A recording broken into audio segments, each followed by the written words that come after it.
Hello everyone, in today's subject seminar we'll be discussing about tongue and internal medicine and my moderator is Dr. Shoaib sir.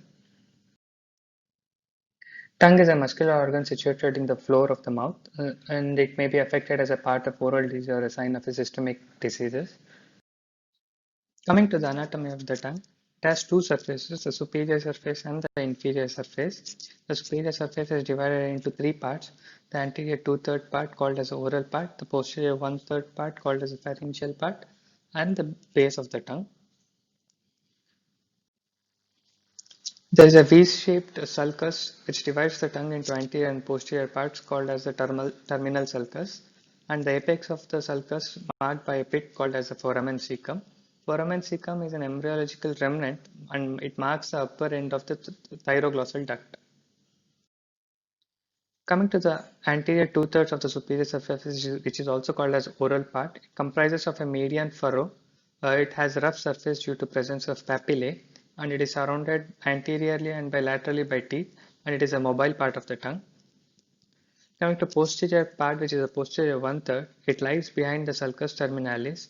It has no papillae, and it shows a nodular surface, and it has the presence of lymphatic nodules and lingual tonsils. It contributes to the anterior wall of the oropharynx. Coming to the base of the tongue is far back and is the bottom of the tongue. It contributes to the front of the pharynx and it lacks papillae. The inferior surface of the tongue is covered by a smooth mucous membrane. In the midline, a mucosal fold called as the frenulum connects the tongue with the floor of the mouth. Coming to papillae, indentation of any structure in the overlying epithelium is called as papillae.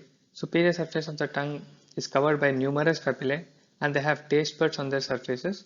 There are four types of papillae which include valate or circumvallate, filiform, fungiform and foliate. The tongue forms an important part of the general physical examination and the tongue can be examined for color, swelling, ulcer, coating, size variation, distribution of filiform and fungiform papillae, granations, fissures, and atrophy or hypertrophy of papilla. Coming to the size variations, macroglasia is a condition where there is abnormally large tongue. It is seen in conditions such as congenital causes include Down syndrome, inflammatory conditions such as amyloidosis, metabolic causes such as acromegaly, myxedema, angioedema, tumors, and lymphangiomas. Microglossia or hypoglosia is an uncommon developmental condition which is characterized by abnormally small tongue.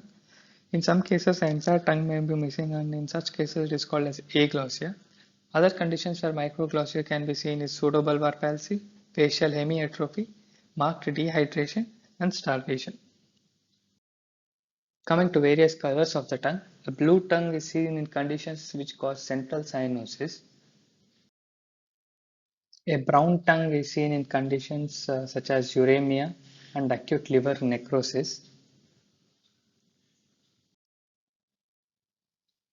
A white tongue can be seen in conditions such as enteric fever, in which it is centrally coated, leukoplakia, and excessive furring.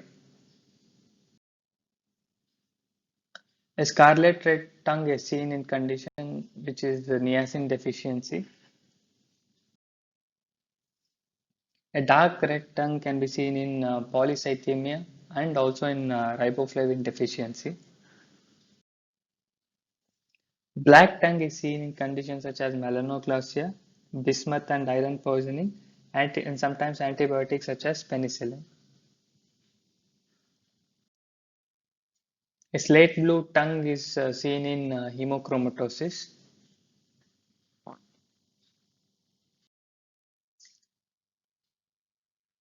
Abnormally brownish black pigmented tongue is seen in conditions such as Addison's disease, Nelson syndrome, Peutz-Jeghers syndrome, chronic cachexia, and malnutrition.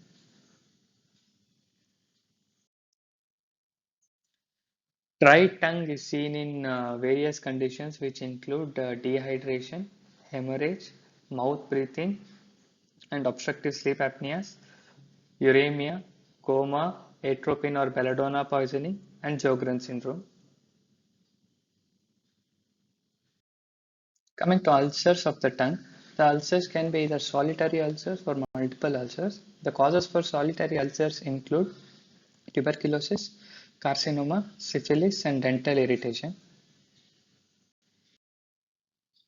And the causes for multiple ulcers include aphthous ulcers, herpes, secondary syphilis, pemphigus, chickenpox, and vitamin B deficiency. And causes for recurrent ulcers on the tongue include aphthous ulcers, SLE, celiac disease, Behcet syndrome, lichen planus, pemphigus, and neutropenia. Coming to different appearances of the tongue, fissured tongue, it is also called as plicated or scrotal tongue, is seen in conditions such as Down syndrome, vitamin B deficiency, acromegaly, and congenital malformation.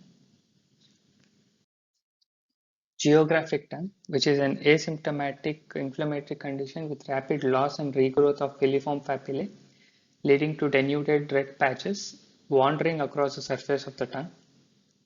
It has no clinical significance. Hairy leukoplakia. It is caused by Epstein-Barr virus and is typically seen in the lateral margin of the tongue, and it is diagnostic of AIDS. Hairy tongue. It is a formation of keratin layer prior to disc formation, which can result in elongation of filiform papillae over the medial dorsal surface of the tongue.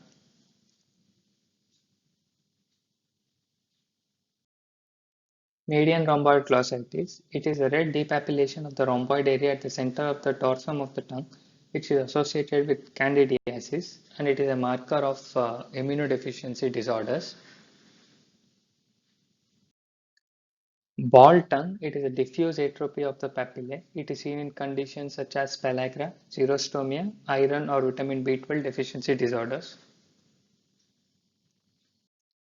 Coming to tongue in neurology, fasciculations or fibrillation within the tongue when lying in the oral cavity is a feature of motor neuron disease and is also seen in syringomyelia.